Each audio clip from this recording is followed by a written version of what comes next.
नमस्कार, मैं राजेंद्र चहल gene TV 24 पर आप सब दर्शकों का स्वागत करता हूं। आज जींद बाल भवन के अंदर बच्चों का बाल दिवस के उपलक्ष्य में एक प्रोग्राम था, जिसके अंदर जो हरियाणा के डिप्टी स्पीकर हैं डॉक्टर कृष्ण मिड्ढा जी, वे मुख्य अतिथि के रूप में पहुंचे और वहां पर बच्चों ने बहुत ही बढ़िया रंगारंग प्रस्तुति दी और छोटे छोटे बच्चों ने अपनी कला वहाँ पर बिखेर दी। जितने भी दर्शक आए हुए थे वो मंत्रमुग्ध होकर बच्चों को देख रहे थे और तालियां बजा रहे थे। पहले आपको हम ये जो बच्चों का रंगारंग प्रोग्राम था वो दिखाते हैं, उन्होंने कितने बढ़िया प्रस्तुति दी है।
भाई वो तो बहुत सुथरी से और कमल भी फिर बोली है, तुम बड़ी शर्म आ रहा है, चिंता होगी तेरी माँ ने तो कुकर से बसेगी यार।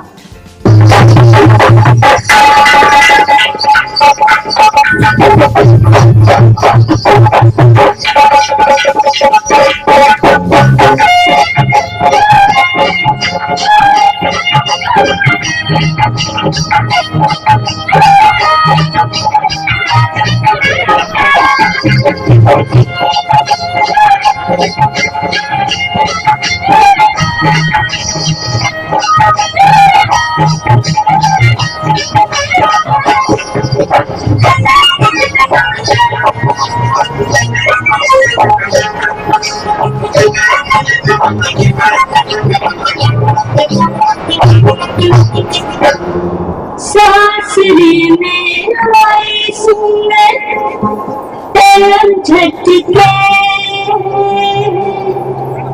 हाथ ना लगाई मेरी घूंघट के। सासरे में आई सुंदर पैर झटके, हाथ ना लगाई मेरी घूंघट के।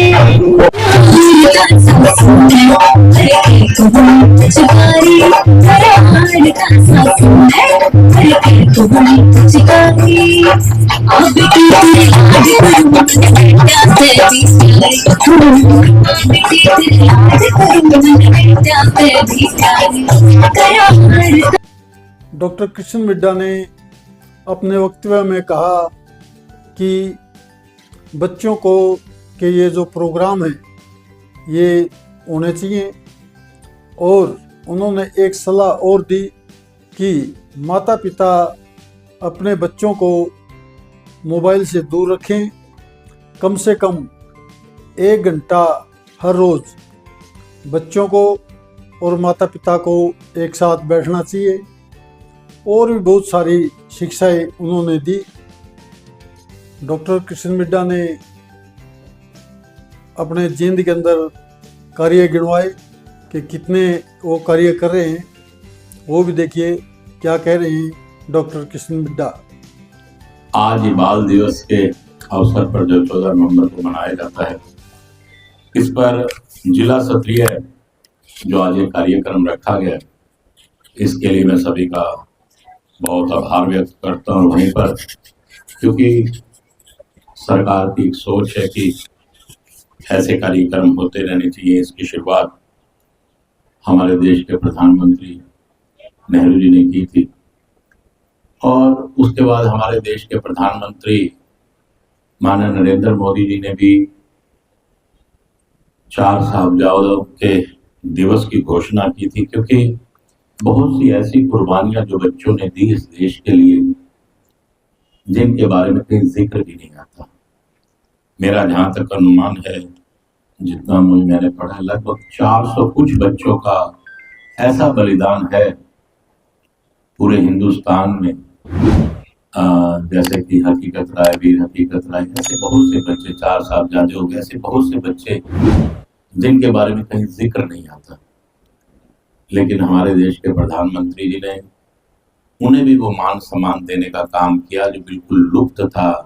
इसलिए मैं अपने देश के प्रधानमंत्री जी का भी बहुत बहुत आपकी तरफ से, अपनी तरफ से बहुत बहुत आभार व्यक्त करता हूँ कि उन्होंने एक अलग से दिन चुना उन 4 साहबजादों का जिन्होंने शहीदी देने का काम किया, और वो अनगिनत बच्चे जिनके नाम को लोग जानते भी नहीं थे, उनको भी उन्होंने श्रद्धांजलि के रूप में देने का काम किया। और वहीं पर मैं तो ये कहूँगा कि बच्चे जहाँ ऐसे ऐसे कार्यक्रम करते हैं, तो आजकल के बच्चे इंटेलिजेंट भी बहुत है। हमारे समय में तो थोड़ा सा 60% 40% ऐसा रह जाता था, लेकिन आज अगर देखें तो बच्चे 95 98 यहाँ तक 100% मार्क लेने का काम करते हैं। कल्चरल एक्टिविटीज में भी आगे ही रहते हैं और स्पोर्ट्स में भी आगे रहते हैं, और इन सब को लेकर सरकार बड़ी साजिदगी से देखने का काम कर रही है।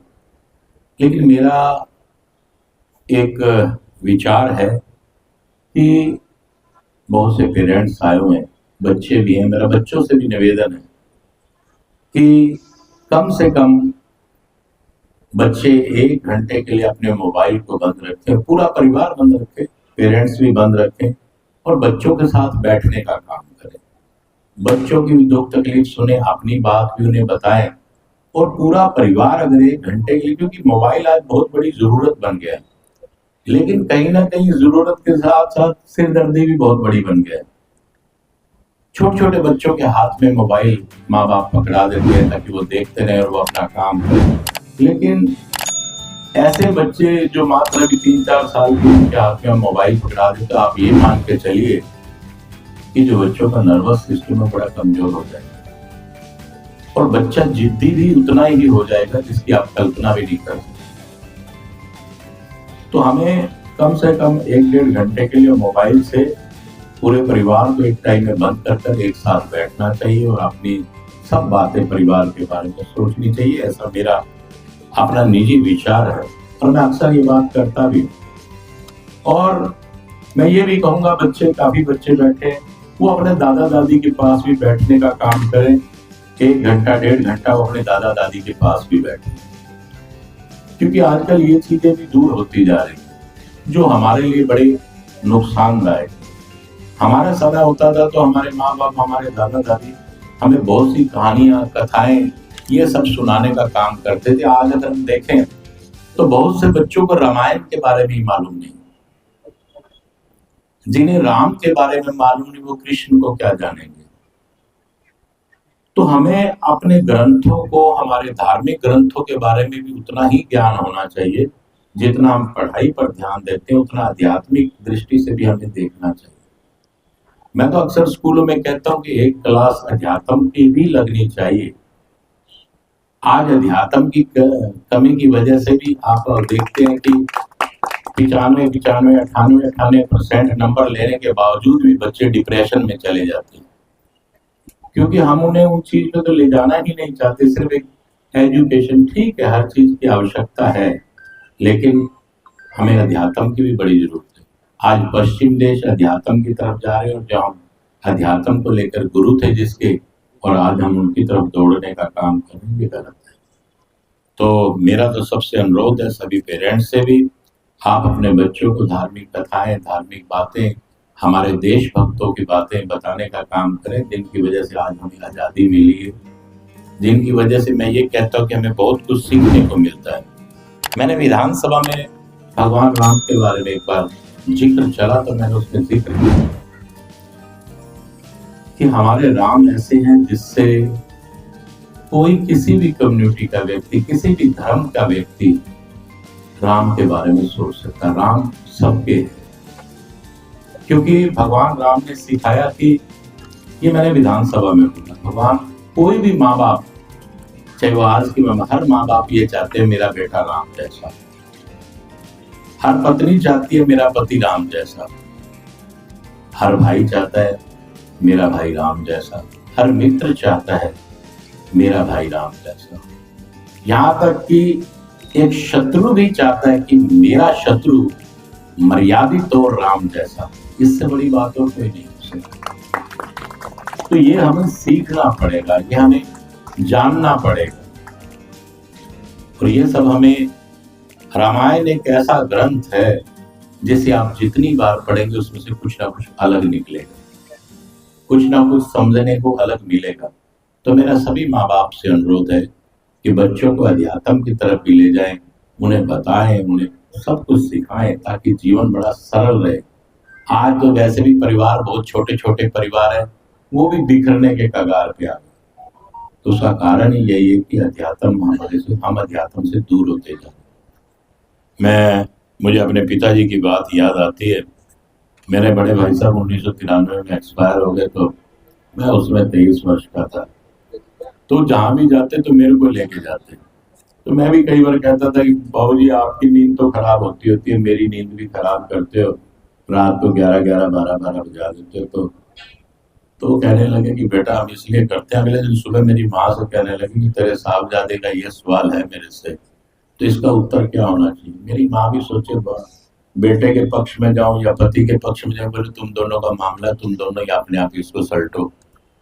तो मेरे पिताजी कहने लगे, डॉक्टर साहब कहने लगे कि बेटा आज हम तेरे को इन धार्मिक जगहों पर, आध्यात्मिक कार्यक्रमों में, जागरण में, ये इन जगह इसलिए लेके जाते हैं कि आज तू जवान है और तू बच्चा, और हम तेरी उंगली पकड़ कर ले जा रहे हैं। लेकिन जब हम बूढ़े हो जाएंगे तो तू हमारी उंगली पकड़ के कभी हरिद्वार, कभी गंगा स्नान के लिए, कभी बद्रीनाथ, ये सब जगह लेकर जाएगा। क्योंकि आदत डालिए बच्चों को कुछ नहीं आता, उनको हनुमान चालीसा की चौपाई याद करवाइए, हनुमान चालीसा सिखाइए, कुछ भी, जिसने भी बच्चों को गायत्री मंत्र का पाठ है उनके बारे में बताइए आप बच्चों को कि ये कितने पावरफुल मंत्र हैं। ये जहां आप पढ़ रहे हैं उनके बारे में कितना फायदा मिलेगा। अगर आप इन मंत्रों को भी साथ के साथ उच्चारण करेंगे तो आपको कितना फायदा मिलेगा। ये भी सभी बच्चों से मेरा निवेदन है। आपके गुरु महाराज का नाम लीजिए, जो भी आपका इष्ट हो, आप उस इष्ट के मंत्र का उच्चारण कीजिए, आपको फायदा मिलेगा। वो इष्ट आपके साथ रहेगा, आपके हर कार्य में आपकी मदद करेगा, और हमारा भी इंटरेस्ट रहेगा उसमें, फिर उसके बारे में जानने के लिए ये सब रहेगा। तो मेरा सबसे अनुरोध, और मैं एक बार आप सबका बहुत बहुत आभार व्यक्त करता हूँ कि जो आप लोगों ने मुझे इतनी इज्जत, इतना मान बख्शा। और आपको ये भी बताना चाहूँगा कि मेरा जो प्रयास जींद को लेकर है, लगातार आपने 5 वर्षों में देखा कि प्रयास किया जींद को आगे बढ़ाने के लिए, और आप लोगों के प्यार से, आशीर्वाद से उसमें काफी हद तक सफलता भी पाने का काम किया। चाहे वो मेडिकल कॉलेज हो या वो भाखड़ा का पानी हो, उसकी भी अब शुरुआत हो जाएगी, टेंडर प्रक्रिया उसकी हो चुकी है कंप्लीट, वो वर्क भी अलॉट हो गया, तो वो भी उसमें भी बनने में 2-2.5 वर्ष लगेंगे। लेकिन यह है कि जींद को जो बैकवर्ड कहा जाता था, आज आप जींद को बैकवर्ड नहीं कह सकते। 9 नेशनल हाईवे से जींद जुड़ चुका है। आपका मेडिकल कॉलेज जींद में आ गया, वहीं आपका भाखड़ा का पानी की व्यवस्था कर देंगे, वहीं पर पैरा मेडिकल कॉलेज भी लाने का प्रयास है। यहाँ बहुत से मेरी बच्चियां, बेटियां, भतीजियां बैठी हैं कि यहाँ पर वो सब कोर्सेज, विशेष तौर पे अब मेडिकल कॉलेज आ गया तो 150 बच्चे प्रति वर्ष यहाँ से MBBS बनकर निकलेंगे। ये भी हमारे लिए बड़ी खुशी की बात है। और वहीं पर आप लोगों ने देखा होगा कि पारदर्शिता के आधार पर नौकरी देने का काम हमारे प्रांत के पूर्व माननीय मुख्यमंत्री मनोहर लाल जी ने शुरू किया और उसी प्रक्रिया को आगे बढ़ाने का काम माननीय नायब सैनी जी कर रहे हैं। ये हमारे लिए बड़ी खुशी की बात है कि आजकल बच्चे इधर उधर न जाकर कोचिंग सेंटर में, ट्यूशन सेंटर में इस प्रकार से पढ़ने का काम करें। तो पता है कि हम जितना पढ़ेंगे तो हमारा इंतजार करेगा। वहीं पर अनेक प्रकार के कोर्सेज भी जींद में, चाहे वो लॉ कॉलेज है या अनेक प्रकार के कोर्सेज भी जींद में आएंगे, जिसका फायदा हम सबको मिलेगा। मेरा प्रयास कि इन 5 वर्षों में भी जींद में कुछ और अच्छा करूं, लेकिन उन सब में मुझे आपके आशीर्वाद और प्यार की आवश्यकता पड़ेगी। मुझे उम्मीद है कि आपका प्यार और आपका आशीर्वाद और विशेष रूप से छोटी छोटी बच्चियों का भी जो माँ स्वरूपा मेरे लिए है, उनका आशीर्वाद मुझे मिलता रहेगा और आप सभी का भी प्यार मुझे मिलेगा। और मैं पूरा प्रयास करूंगा कि आप सबकी उम्मीदों पे खरा उतरूं। जय हिंद, जय भारत, जय हरियाणा। डॉक्टर कृष्ण मिड्डा जो प्राइज दे रहे हैं बच्चों को वो दिखाते हैं आपको, देखिए। जी की छात्रा है नायरा।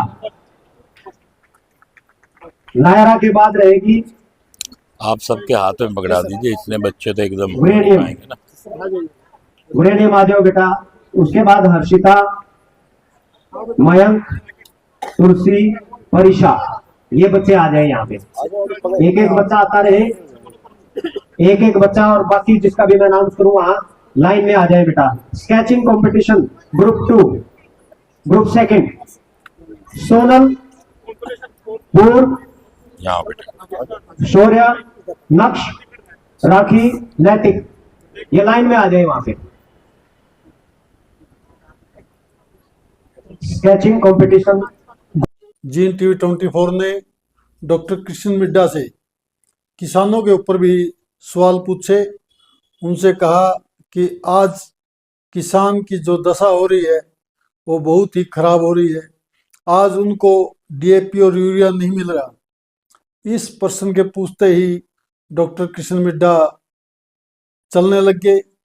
उन्होंने लगा कहीं और भी कोई सवाल किसानों का उनसे पूछ न लिया जाए, और चलते चलते उन्होंने क्या कहा ये सब हम आपको सुनाते हैं।